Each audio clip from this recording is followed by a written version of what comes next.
Halo teman-teman Undercar Vlog, apa kabar? Pasti gue doain semua pada sehat sekeluarga nih. Hari ini kita akan mereview sebuah Jeep JK Unlimited atau yang 4 pintu. Variannya merupakan varian sport dan JK ini dikasih nama Hulk. Kelihatan ya dari warnanya. Nah, JK ini adalah milik dari Pioneer Jeep. Dan emang ternyata kenapa dikasih nama Hulk? Karena dia itu selain warnanya hijau, ternyata juga emang senang dengan karakter Hulk. Jadi ini dia, di bagian belakang ada ceritanya Hulk lagi mau mengeluarkan diri dari dalam JK ini. Oke teman-teman, jadi tema utama yang pengen gue bahas sekarang adalah memilih Jeep JK untuk dijadikan mobil off-road. Kayak kita tahu, JK itu variannya ada Sport, ada Sahara, ada Rubicon. Yang paling sakti buat dipakai off-road adalah yang tipe atau varian Rubicon. Tapi sebenarnya kalau orang yang pengen mencoba untuk bisa lebih hemat lagi, itu sebenarnya nggak apa-apa ngambil yang varian sport. Jadi kalau varian sport ini teman-teman, pembedanya yang pertama itu adalah untuk bagian kaki-kaki. Misalnya di gardan. Gardannya itu dia pakai gardan dana 30. Bukan dana 44 kayak yang ada di Rubicon. Dia itu emang istilahnya lebih kecil, nggak sebadak atau sesakti Rubicon. Tapi sebenarnya kalau misalnya penggunaan yang off-road ringan, itu udah lebih dari cukup. Nah, selain itu, bedanya kalau di yang non-Rubicon, kayak misalnya di Sport ini, dia nggak ada locker depan dan belakangnya. Itu berarti dia emang traksinya nggak bisa sesakti yang varian Rubicon. Selain itu, kita ngomong untuk sway barnya atau si stabilizer, dia itu nggak bisa di-disconnect. Kalau misalnya di Rubicon, dia bisa di-disconnect secara elektronik. Tapi kalau yang sport gini, ya untuk ngelepas si sway bar atau stabilizernya harus manual ya. Kita turun sini untuk ngelepas. Nah, tapi teman-teman, kalau orang yang mungkin emang pakai off-roadnya itu lebih istilahnya ekstrim lagi, lebih berat lagi, banyak juga yang malah ngambil varian yang sport ini. Karena dengan ngambil yang sport ini, kita ngehemat uangnya cukup banyak, sekitar ratusan juta. Tapi di situ kita justru bisa lebih nge-customize sendiri barang-barang apa aja yang pengen kita istilahnya upgrade. Mungkin sama istilahnya kayak kalau fotografer profesional, mereka mendingan ambil yang tanpa lensa, jadi body only, karena nantinya lensanya juga akan di-upgrade dengan sendiri sesuai kebutuhan. Oke, sekarang kita akan ngebahas modifikasinya nih, ada apa aja di mobil Pioneer Jeep ini. Bagian depan yang paling kelihatan adalah grillnya. Grillnya ini udah diganti pakai yang model Angry Bird. Ini bukan selera yang semua orang suka, termasuk gua. Tapi ternyata orang Indonesia banyak yang suka juga model-model grill seperti ini. Jadi selain grillnya diganti, yaitu untuk kap mesin. Kap mesinnya ini model DV8 ya, atau DV8. Tapi ini adalah yang versi lebih ekonomisnya. Bahannya tetap besi ya, bukan fiber, bukan mobil balap. Sementara buat bumpernya, ini pakai bumpernya Poison Spider teman-teman. Saya bumper buatan Amerika, Poison Spider. Dan dia ini modelnya tuh yang Stubby. Kalau Stubby tuh dia cuma nyampe kurang lebih sepanjang sasis ya. Dia nggak nongol sampai sejajar ban. Model yang Stubby ini jadi favorit juga di Amerika. Karena kalau kita main kayak rock rolling ini dan sejenisnya gitu, orang kebanyakan lebih cenderung pengen si bannya ini istilahnya langsung nabrak ke batu. Jangan si batunya nabraknya ke bumpernya. Terus dia ada yang namanya istilahnya stinger nih. Jadi kalau stinger kayak gini, sebenarnya salah satu fungsinya, kalau pas mobilnya lagi nunduk atau nungging ya bahasanya gitu, dia nggak sampai istilahnya ngejunggal ke belakang, ke depan ya, salah. Karena dia ketahan sama si bagian palangnya ini. Walaupun itu juga nggak ngejamin, tapi fungsinya seperti itu. Terus buat winch ya, ini pakai Warren Xeon 12. Ini bisa jadi tips juga buat temen-temen. Bayangkan kodenya itu 8, 10, apa 12. Atau bisa 8.000, 10.000, apa 12.000. Itu adalah rate-nya atau kekuatan tariknya. Kalau 12.000 ini berarti 12.000 lbs ya, atau mungkin sekitaran 5,5 ton. Geser ke kanan, di sini ada snorkel keluaran dari engine. Gue sebenarnya seneng banget ya, walaupun istilahnya pakai snorkel gini, style-nya tuh bukan Amerika banget ya. Mungkin lebih kayak Australia gitu atau negara-negara lain yang emang off-roadnya itu lebih ke arah lumpur apa sungai gitu. Sementara nggak tahu ya, kalau Jeep ini di Amerika sana lebih image-nya itu lebih buat yang kering-kering, desert atau batu. Jadi jarang yang pakai snorkel. Tapi kalau yang mainnya di daerah-daerah negara bagian yang lebih kayak hutan, banyak lumpur, nyebrang sungai, ya kita akan lebih sering melihat sebuah Jeep itu pakai snorkel. Selain itu teman-teman, dia lampunya ini ada beberapa, ada yang pot lamp-nya keluaran Baha Design yang atas, yang bawah ini Rigid Industry. Sementara buat yang LED light bar-nya ini pakai Rigid Industry yang single row ya. Kalau di JK gini dia yang pasnya pakai ukuran 50 inch. Dan yang gue suka sekarang itu banyak bracket aftermarket-nya. Jadi kita nggak perlu repot nge-custom lagi. Kayak ini bracketnya dia langsung nempel dari yang untuk di bagian bawah sampai yang untuk light bar di bagian atas. Lanjut lagi kita ngomong dari samping teman-teman. Yang diubah juga pertama adalah rock slidernya di bagian samping. Ini pakai punya Rubicon yang anniversary. Selain itu bagian untuk over fendernya baik yang depan maupun yang belakang ini juga udah diganti pakai punyanya Poison Spider. Jadi sejauh ini emang dia satu merek semua ya, over fender Poison Spider, bumper depan, dan juga untuk yang bumper belakang ini pakai Poison Spider juga. Sebenarnya teman-teman, Hulk ini sekarang ini dia konsepnya itu lebih ke utamain untuk tampilan. Tapi juga gue lihat ada beberapa bagian yang tetap dimaksimalin supaya performa off-roadnya itu istilahnya nggak main-main. Itu ada di bagian kayak kaki ya. Kita lihat dulu, tapi kita start lagi dari yang bagian depan. Ya, ini dia. Jadi untuk kayak kaki, walaupun dia ini emang peruntukannya sekarang ini bukan lebih ke arah off-road, tapi untuk suspensinya udah di lift up juga. Di lift up-nya atau ditinggiinnya itu pakai Teraflex dan naiknya itu 4 inch. Sebenarnya kalau untuk ukuran ban 35 pakai 4 inch ini udah lebih dari cukup ya untuk clearance-nya nih. Jadi kalau kita lagi travel dia itu nggak mentok kalau lagi travelnya full ke atas. Sementara kalau lift kit kita ketahuin yang diganti itu kayak misalnya per, terus juga untuk armnya ini dia armnya dari Teraflex Alpine. Selain itu juga kalau untuk shocknya juga pastinya diganti karena udah lebih tinggi dan kebutuhannya juga istilahnya udah lebih dari yang standarnya. Kalau yang ini sekarang paketannya si Teraflex-nya sama Falcon. Falconnya dia modelnya PG back, jadi ada reservoirnya dan bisa di setel teman-teman. Dia bisa di setelnya itu ada 3 tingkatan, dimana di salah satu tingkatannya yaitu yang nomor 2 ini nih, ini bagian sininya ada lagi untuk fine tuningnya atau dibikin supaya lebih presisi lagi antara kekerasannya atau keempukannya. Selain itu, buat si shock steer ini juga pakai Falcon teman-teman. Nah, satu hal yang pengen gue bahas yaitu adalah untuk sway bar atau stabilizernya. Karena ini sport, jadi si sway barnya ini nggak bisa didisconnect secara elektrik dari dalam mobil. Kalau di Rubicon, dia itu di bagian tengah sini, itu dia ada bagian elektrikalnya yang bisa ngelepas dan masang si sway barnya ini. Tapi kalau yang sport dia nggak bisa, jadi harus secara manual, harus dengan sedikit repot ngelepas sendiri baut-bautnya supaya dia bisa artikulasinya lebih banyak lagi. Tapi juga sekarang ada kayak misalnya aftermarket dari Teraflex supaya dia bisa ngedisconnectnya ini secara gampang, kayak tinggal istilahnya pencet aja di sini dia udah bisa langsung ngedisconnect.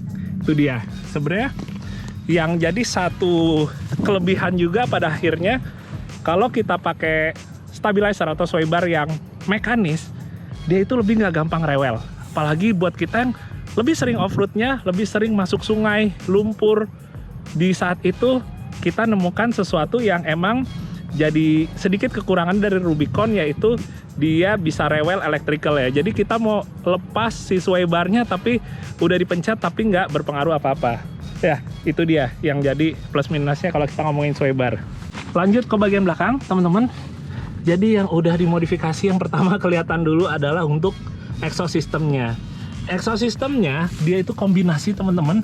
Jadi di tengah sana tabung tengahnya itu pakai Borla, sementara bagian belakangnya pakai engine yang dual exhaust. Jadi keluarnya kanan kiri ya, bukan satunya variasi, tapi emang bener-bener keluarnya kanan kiri asapnya. Suaranya lebih bulat dan kita akan ngedengerin ya nanti kayak gimana suaranya. Nah selain itu, balik lagi ngomongin suspensi, sama bagian belakangnya juga lift kitnya Terraflex, shock breakernya pakai Falcon.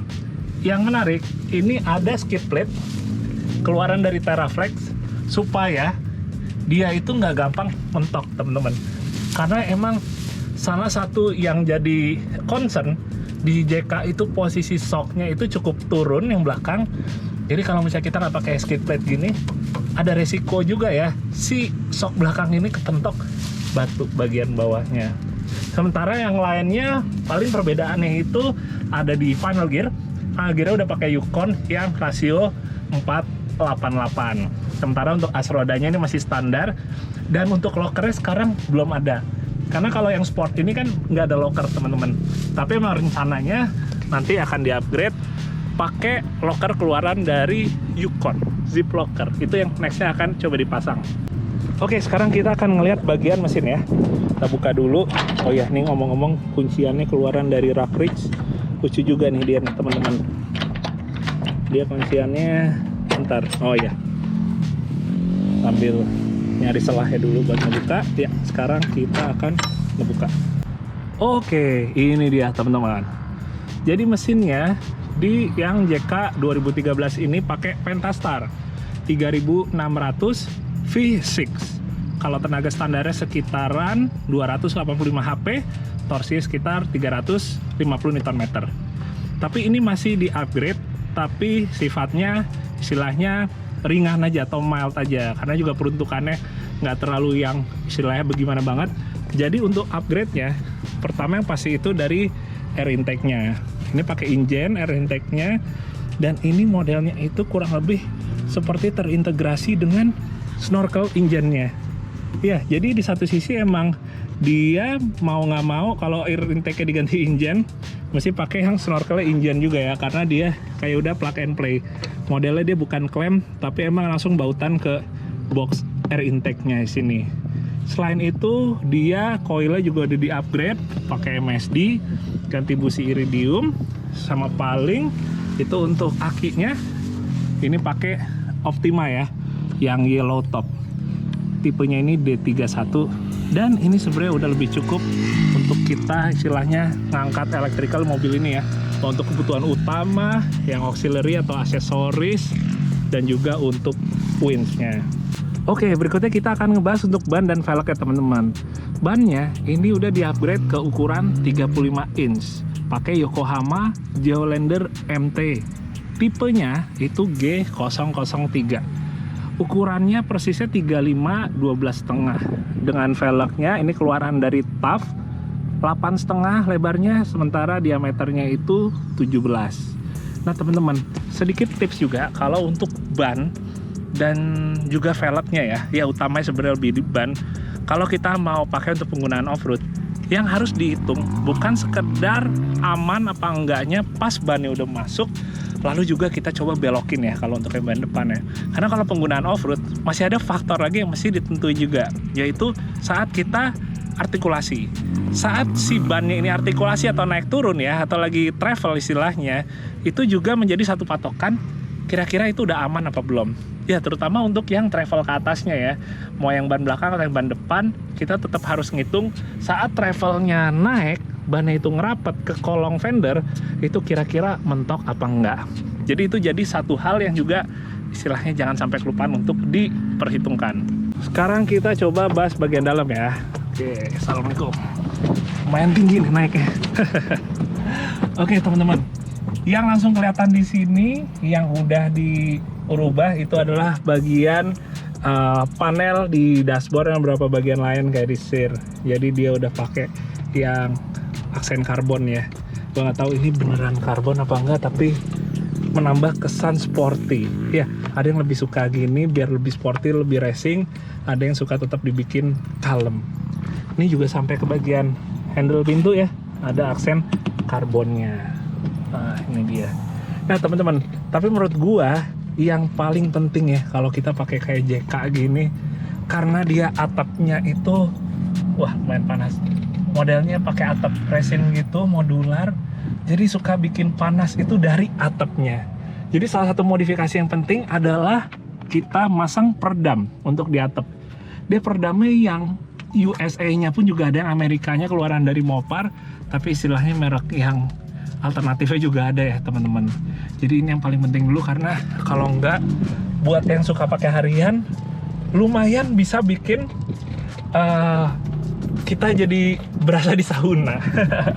Asli itu nggak bohong sih, benar-benar gue merasa sih penting banget sih untuk dikasih peredam dulu. Nah, selain itu yang biasa juga orang lakuin kalau udah JK-nya gitu udah ditinggiin, yaitu pasang untuk pegangan pintu gini ya. Dia ada yang keluaran yang Amerika, kayak misalnya ini Rock Ridge, tapi ada juga yang versi lokalnya. Selain itu yang lain paling di sini ini keluaran Rough Country, ada buat tombol-tombol buat saklar buat nyalain lampu sorot dan lain-lain, termasuk di sini nih yang udah disiapin buat nanti pasang locker. Terus di bawah ini ada rig, ini juga nggak kalah penting saat kita off-road atau mungkin mau touring. Dan sementara yang lainnya nggak ada sih teman-teman, masih termasuk simple. Nah, paling teman-teman buat yang belum tahu, gue pengen sedikit ngasih tahu perbedaan antara yang varian sport dengan yang Rubicon.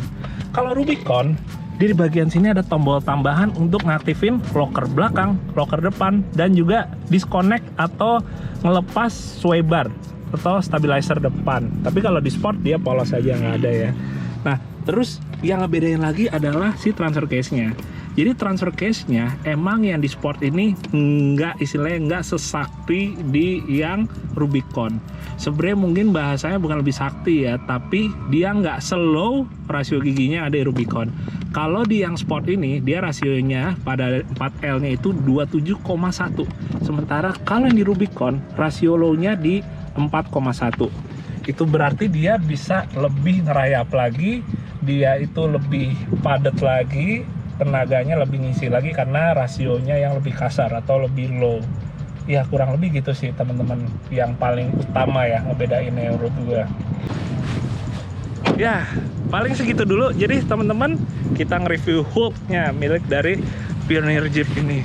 Jadi kayak gue bilang tadi, kalau buat teman-teman yang mungkin pengen beli JK tapi pengen versi yang lebih istilahnya ekonomis, kita bisa pertimbangkan untuk ngambil yang sport, bukan yang Rubicon.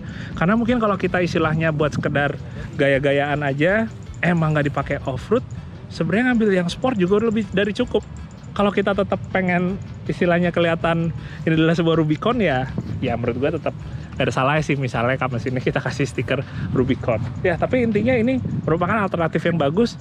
Entah kita mau justru kita modif cukup besar, cukup majornya cukup banyak untuk dipakai off-road lebih berat, atau sekedar nyari JK yang lebih ekonomis, ya JK yang varian sport bisa jadi jawabannya. Oke, sekarang gue pamit dulu. Sebelum gue balik, gue pengen coba off-road dulu sebentar di sini. Dan kita akan ketemu lagi di video Delcar Vlog berikutnya ya. Terima kasih teman-teman, semoga bisa bermanfaat. Oke, dadah, assalamualaikum.